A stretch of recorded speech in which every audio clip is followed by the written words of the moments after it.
नमस्कार. MP पाटील सरांचं अजून एक पुस्तक वाचून संपले.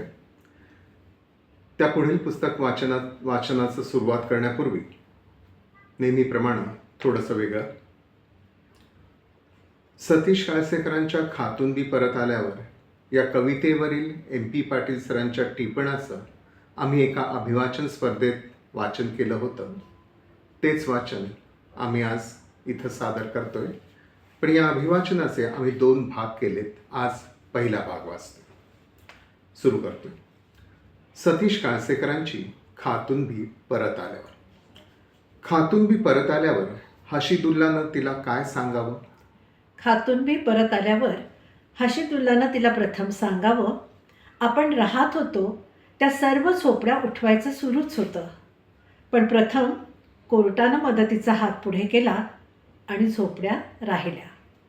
थोड्याशा पाडल्याही. त्या माणसानं राहायला दुसरीकडे नेलं आहे असं सांगतात.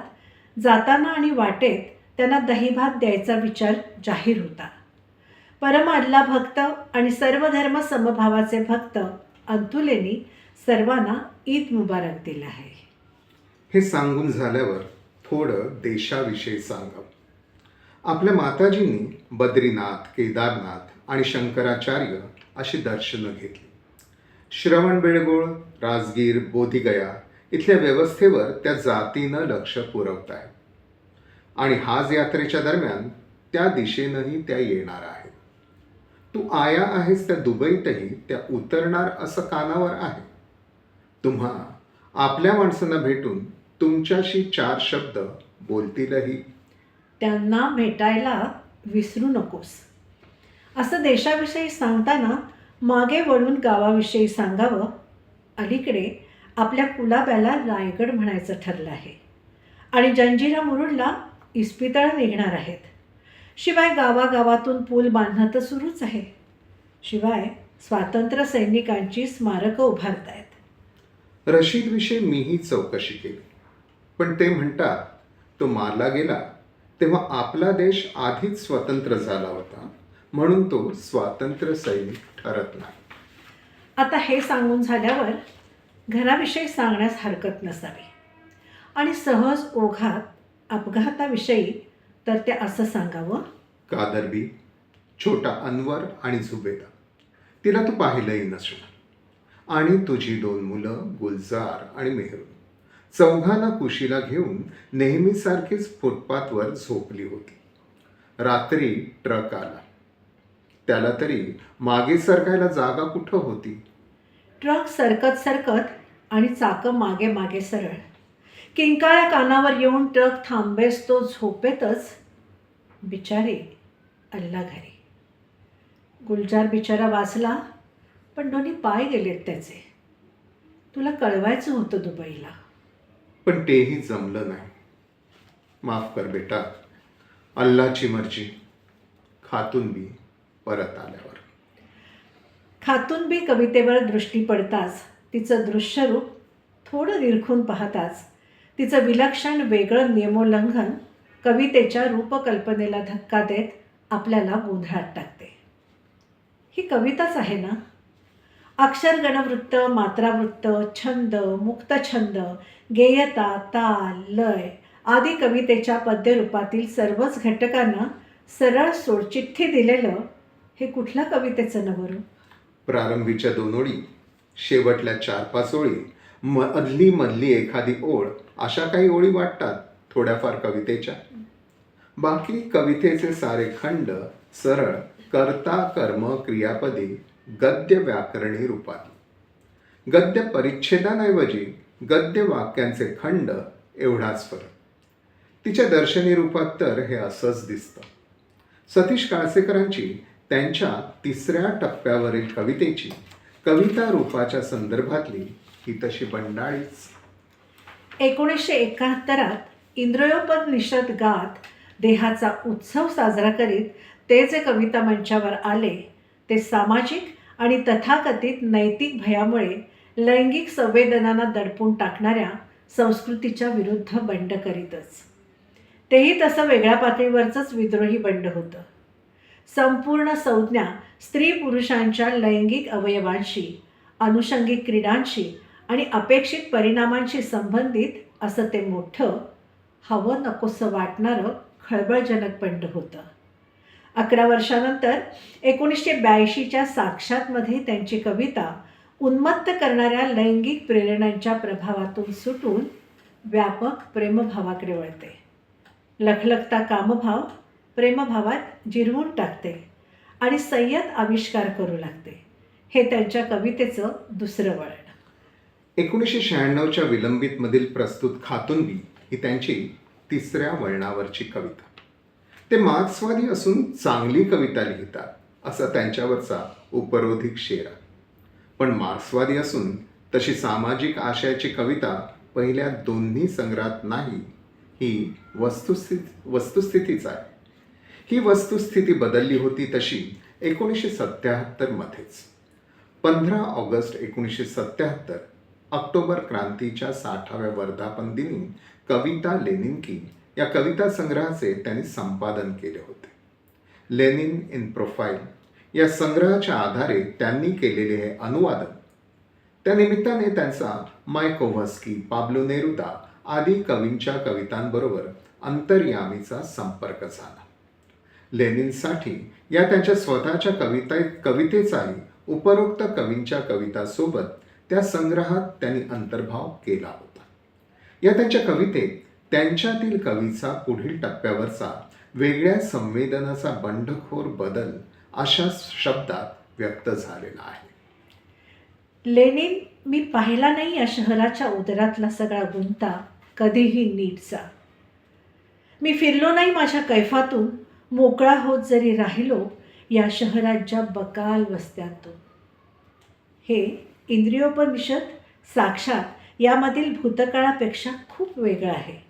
पण पुढे कधीतरी आलो बंडाच्या पुढील टप्प्यावर, जेव्हा कळू लागलं होतं की ती झडप घेते तुमच्यावर कोंडलेल्या मांजरासारखी, तेव्हा मी आणि कविता बदलत गेलो ओळी ओळीतून आणि तुझ्या पाठीशी आलो.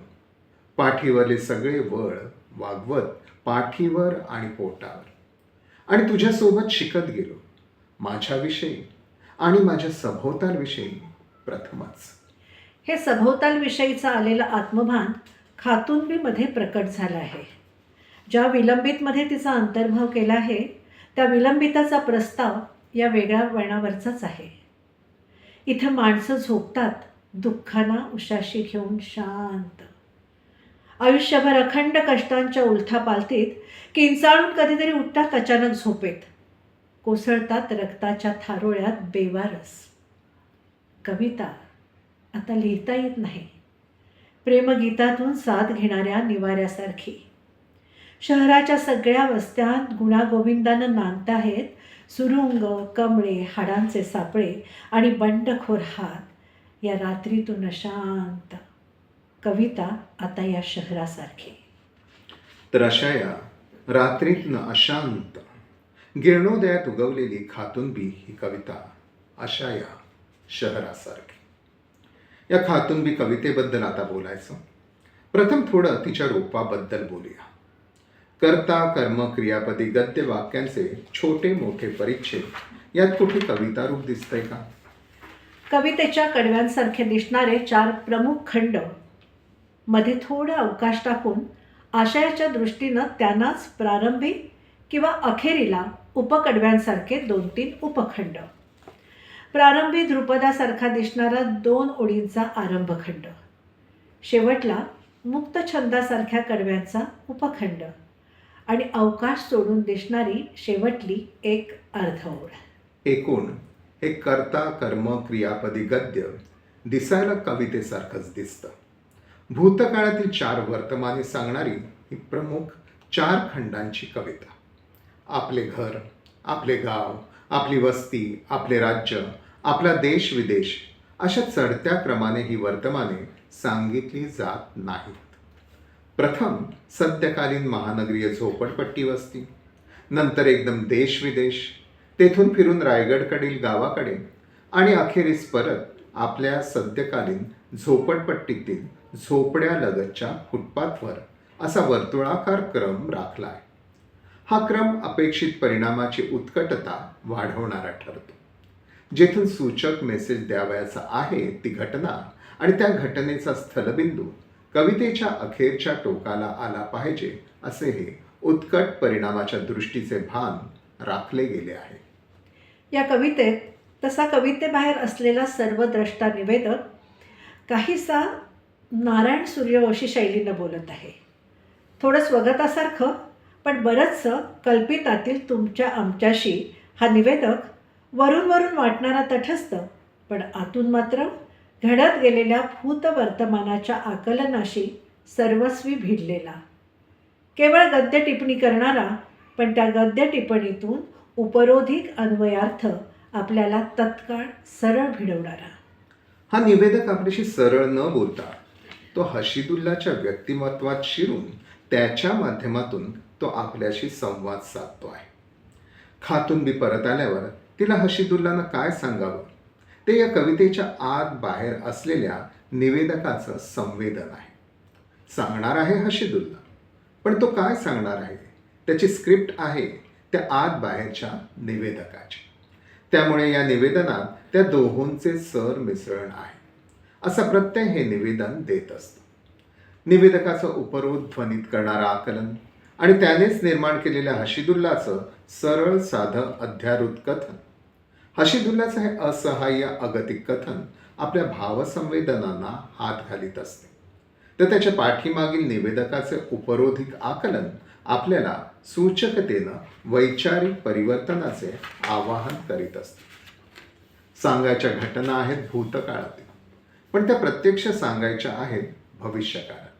त्यामुळे एकूणच वर्तमान भविष्यात काय घडले पाहिजे याचे सूचित येथे अध्यारूत आहेच. कवितेच्या ध्रुपदाच्या प्रारंभीच्या 2 ओळींच्या अखेरीला आलेलं आणि प्रत्येक खंडाच्या प्रारंभीच्या पंक्तीत पुनरावर्तित होणारं प्रासयमक साधित सांगावाचं नादावर्तन या कवितेच्या गद्यमयतेला पद्यरूपाचा स्पर्श देत असतं. हे सांगावाचं आवर्तन लयकारी नादाचा कविता प्रत्यय देत प्रत्येक खंडाच्या आरंभी एका थांब्यावर थबकतं आणि पुढील वर्तमान सांगू लागतं. हे 4-5दा थपकत आलेलं नाद आवर्तन श्रवण इंद्रियांना अनुकूल संवेदन देणारं ठरत असतं.